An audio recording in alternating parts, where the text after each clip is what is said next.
Today we will discuss about Nashya Karm, guided by Dr. Ritu Mongia. So let's start this topic. नश्य, पहले हम इसको आयुर्वेद तरीके से समझें. औषधम औषध सिद्धम स्नेहोवा नासिकाभ्याम दीयते इति नश्यम. औषधि या औषध सिद्ध स्नेह को नासा मार्ग से दिया जाना ही नश्य कहलाता है. वो औषध द्रव्य चूर्ण के रूप में हो सकती है. उसको नासिका के जो छिद्र होते हैं, जो हमारे नाक के छिद्र होते हैं, उसमें सुंघाया या टपकाया जाता है, उसे ही हम नश्य कहते हैं.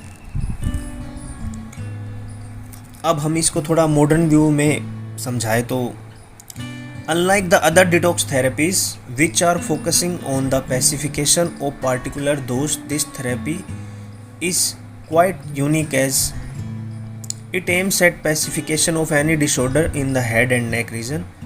It is also called as seroviration, that implies removal of toxins from the head region. मतलब ये काफ़ी जो भी डिटॉक्स थेरेपीज होती हैं, मतलब जो ऐसी थेरेपी जो मतलब विष को हर करती है, मतलब विषाक्त पदार्थों को मुक्त करती है शरीर से. इसका मेनली फोकस होता है हेड एंड नेक रीजन में, जो हमारे सर और ये जो गर्दन का जो एरिया होता है उस पर मेनली इसका फोकस होता है. कोई भी जो डिसऑर्डर रहेगा वहाँ पे, इसको हम सीरोविरेशन भी कह सकते हैं. और ये removal of toxins from the head region, ये जो भी विष इकट्ठा रहता है, जो भी होता है वहाँ पे, उसको रिमूव करती है हेड रीजन से. What is nasya? Nasya is an Ayurvedic detox therapy in which medication in the form of oils. मतलब ये एक डिटॉक्स थेरेपी है. इसमें जो हम औषधि देते हैं, जो भी मेडिकेशंस होती हैं, उनको ऑयल की फॉर्म्स में देते हैं. ऑयल की फॉर्म में दे सकते हैं, मतलब तेल, और काढ़ा की फॉर्म में दे सकते हैं, और कोई पाउडर की फॉर्म में दे सकते हैं, मतलब कोई मिश्रण की फॉर्म में, चूर्ण. और इंस्टिल थ्रू द नोज, ये इंस्टिल करते हैं, हम इसको डालते हैं थ्रू द नोज के, नाक के द्वारा. एज पर आयुर्वेद, मतलब आयुर्वेद ये कहता है कि जो नेजल रूट है, जो हमारा नासिका मार्ग है, ये बेस्ट रूट है दिमाग तक पहुंचने का, जो हमारा. और जो भी डिसऑर्डर इस रीजन में रहेगा उसको हम एप्रोप्रिएटली पकड़ सकते हैं या टैकल कर सकते हैं by instillation of drugs through this route. मतलब कोई भी जो ड्रग्स औषधि जो हम इस रूट के थ्रू देंगे, हम उसको वहाँ से टैकल कर सकते हैं इस रूट के द्वारा.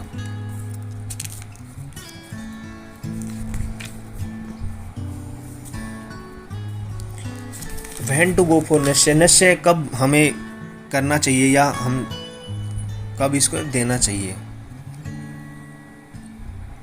हेडेक, मतलब सर दर्द हो, वो सर दर्द कैसा भी हो सकता है, जैसे माइग्रेन की प्रॉब्लम होती है आजकल ज़्यादातर.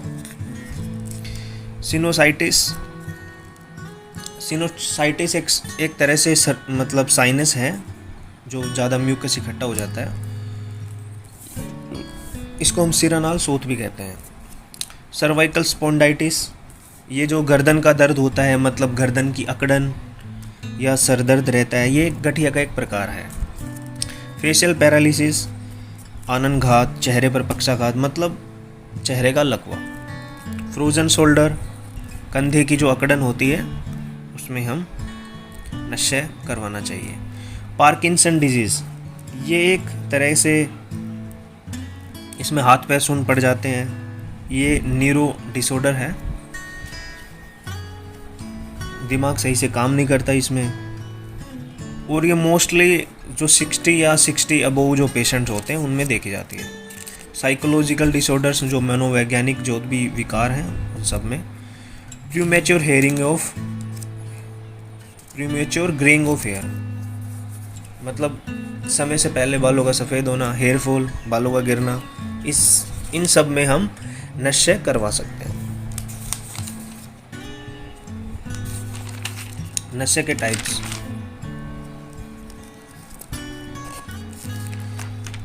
जो हमारे आचार्य चरक हैं उसने नश्य के 5 भेद बताए हैं. फर्स्ट नावन नश्य, दूसरा अवपीड नश्य, तीसरा धम्मापान या चौथा धूम नस्य, पांचवा प्रतिमन नस्य। और मॉडर्न व्यू के अकॉर्डिंग हम जो इसमें है उसमें 3 टाइप के नस्य दिखाए गए हैं। इसमें विरेचन नस्य, इसमें जो मेन जो दोष होता है, उसमें जो स्पेसिफिक दोष होता है, इसमें कफ की अधिक मतलब कफ रहता है ज़्यादा। इंडिकेशन क्या रहेंगी इसमें? हेडेक, सर दर्द रहेगा, सिनुसाइटिस वही साइनस की प्रॉब्लम, ड्राउजीनेस मतलब नींद अधिक आएगी, अधिक सोना, कोल्ड जो जुकाम वगैरह है जो मतलब ये सब इसमें आता है। ब्रूहन नस्य, इसमें वात की अधिकता होगी। इसमें नेक स्टिफनेस, स्टिफ मतलब गर्दन का करना, ड्राइनेस ऑफ थ्रोट मतलब गले का थोड़ा सूखापन, जैसे सूखा सूखा सा महसूस होता है कई बार। एंजाइटी मतलब बेचैनी महसूस होगी इसमें। तीसरा है समन नस्य, इसमें पित्त की अधिकता होगी, पित्त दोष की। इसमें हम क्या देखते हैं, इसमें क्या इंडिकेशन मिलेगी हमें? नेज़ल ब्लीडिंग मतलब नाक से खून बहना, बर्निंग ऑफ आइज मतलब आंखों में जलन, ग्रेइंग ऑफ हेयर बालों का सफ़ेद होना।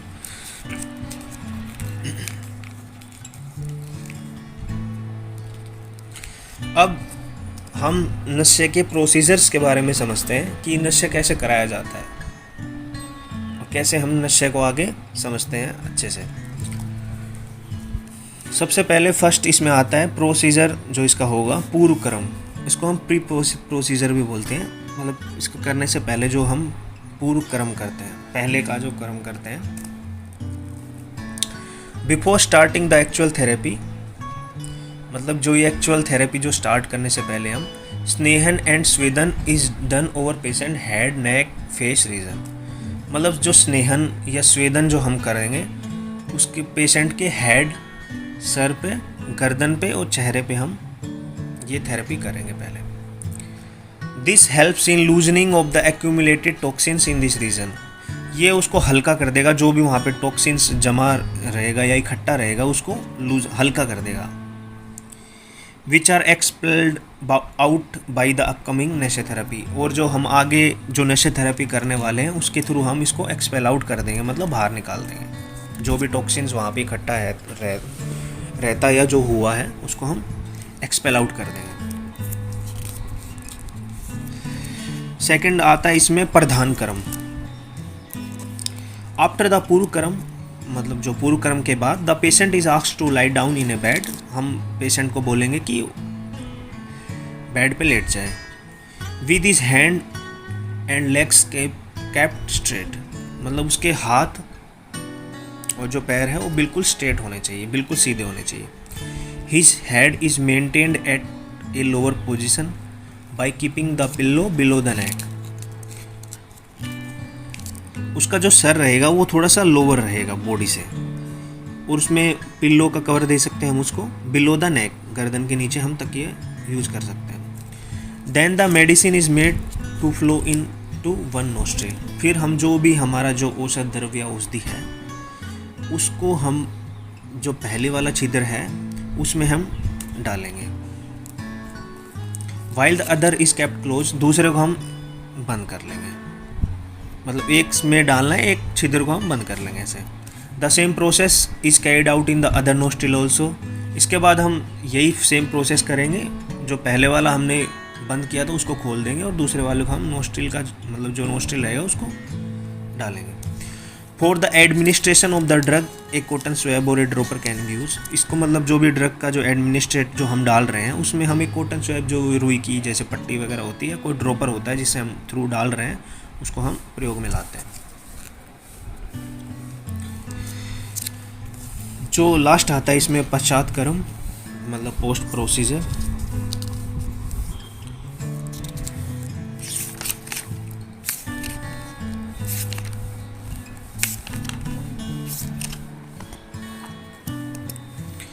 इसमें हम समझते हैं after instillation of the medicine, मतलब जो मेडिसिन हमने जो डाल दी है, इंस्टिल कर दी है। The shoulder, neck and face हम जेंटली मसाज, मतलब उसको हम जो कंधा होगा, कंधे का भाग या नेक, गर्दन का जो चेहरे का जो भी भाग होगा उसको जेंटली मसाज करेंगे, उसके अच्छे से मसाज करेंगे उस एरिया की। Patient is asked to spit out all the impurities and medicine that reach his mouth, मतलब जो उसके मुंह के अंदर चली गई या कोई इम्प्योरिटी है जो भी स्पिट आउट, उसको बोलेंगे कि बाहर निकाल दे।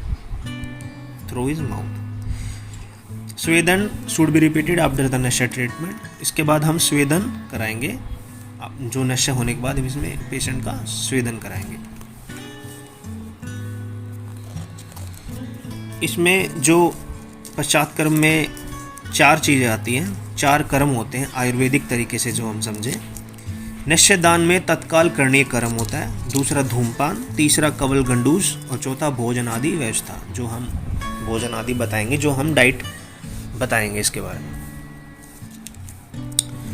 फर्स्टली जो रोगी है उसको नशे देने के बाद हम 100 अंक तक गिनते हैं। जैसे 2 मिनट तक उतान लिटाया जाता है, मतलब उसको लिटाते ही रहते हैं, और पातल व मन्ना का मर्दन करके रोगी के गले, कपोल और ललाट पर ताप स्वेदन करते हैं। इसमें हम जो पातल होते पैर के जो नीचे का भाग होता है, मृदु मर्दन करके उसके गले का जो हल्के से उसकी मसाज करेंगे ऐसे, वो ताप स्वेदन करते हैं। तत्पश्चात सुकोषण जल से मुख का प्रक्षालन करवाते हैं। इसके बाद इसमें एक आहार व्यवस्था आएगी डाइटिक, जैसे काफ़ी इंक्लूड्स हो गए इसमें। This also includes various rules to be followed after नशे, dietic, behavioural, physical, psychological rules. इसमें हम समझेंगे डाइटिक, इसमें हम नशे आदि कर्म करने के बाद आहार में हमें लघु आहार देना है पेशेंट को। यवागु हो सकता है, पेया, रोटी, मूंग की दाल, परवर आदि दी जाती है। और यही जो प्रोसेस है, द प्रोसेस ऑफ नशे should be repeated for 7 days। यही प्रोसेस हम 7 दिन तक लगातार करेंगे।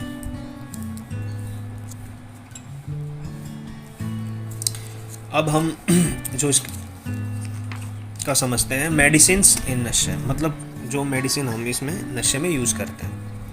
फर्स्ट इसमें अनु तेल, मतलब जो हेडेक, जो सर दर्द रहता है, राइनाइटिस, सिनुसाइटिस, साइनस की प्रॉब्लम है, इसमें हम अनु तेल का यूज़ करेंगे। षडबिंदु तेल, इसमें हम जैसे बालों का जो समय से पहले सफ़ेद हो जाते हैं, hair fall, disorder of vision, मतलब जो भी हमारे जो आँख सही से दिखता नहीं है, या जो हमारे विज़न से रिलेटेड जो भी डिसऑर्डर है, इसमें हम षडबिंदु तेल का यूज़ करेंगे, षडबिंदु तेल।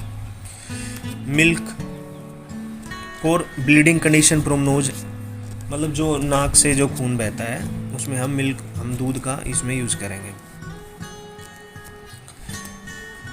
कटफल चूर्ण, ये हम जो एक्यूमुलेटेड म्यूकस फ्रॉम साइनस, जो ज़्यादा जो म्यूकस, जो कफ जो ज़्यादा जम गया वहाँ पर म्यूकस है, उसको रिमूव करने के लिए हम इसमें कटफल चूर्ण यूज़ करेंगे। और लास्ट है इसमें ब्रह्मी तेल, used in improving memory, sleep disorder and other such, मतलब जो हमारी मेमोरी को इम्प्रूव करने में, और जो नींद से सही से नींद नहीं आती, जैसे ड्राउजीनेस रहती है, कईयों को ज़्यादा सोते हैं, स्लीप डिसऑर्डर जो भी है, उस सब में हम ब्राह्मी तेल का यूज़ करेंगे।